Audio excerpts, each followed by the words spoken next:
There's 100 million children around the world who are not in school right now.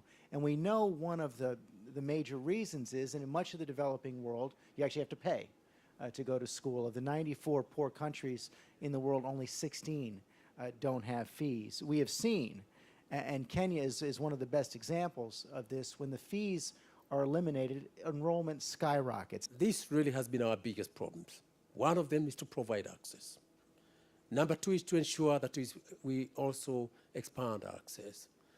We do ensure that quality is not compromised.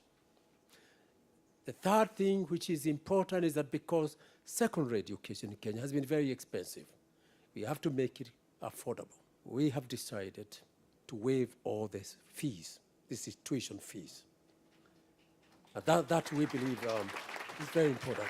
And it's not just only for, for the first cohort, I mean, all through. If you get good teachers and then set the expectation level at a competitive, worldwide competitive level, it's amazing what can be achieved. But if you don't set that expectation level high enough, you just get absolutely average or sub-average performance. So we have always focused on the magic in the classroom as a teacher.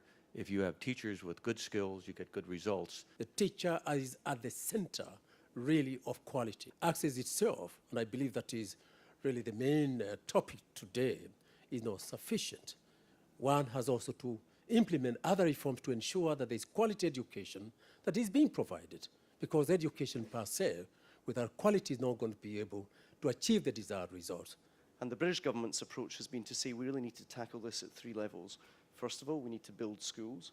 Secondly, we need to provide more teachers. And thirdly, we need to provide the teaching resources, the books and other equipment that are needed. Well, if you're going to effectively use the technology, first of all, it has to be affordable. Because if you're going to deal with countries like Kenya or Nigeria and sub-Saharan Africa, you can't spend $500 or $1,000 in a PC. A PC has to be in the $100 or $200 category. And you see lots of parallel efforts to try to bring that low-cost hardware. You need connectivity, because a PC as a standalone device is not particularly useful. It really has to be connected to the internet.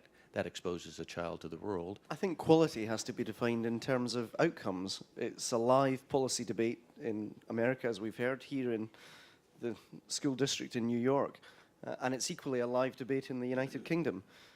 I think we're looking to equip kids with a range of skills, basic literacy skills, basic numeracy skills, but also life skills. You know, if you look at girls who get to school in sub-Saharan Africa, they will marry later, they will have less children, they will be more likely to be employed in the formal sector of the economy.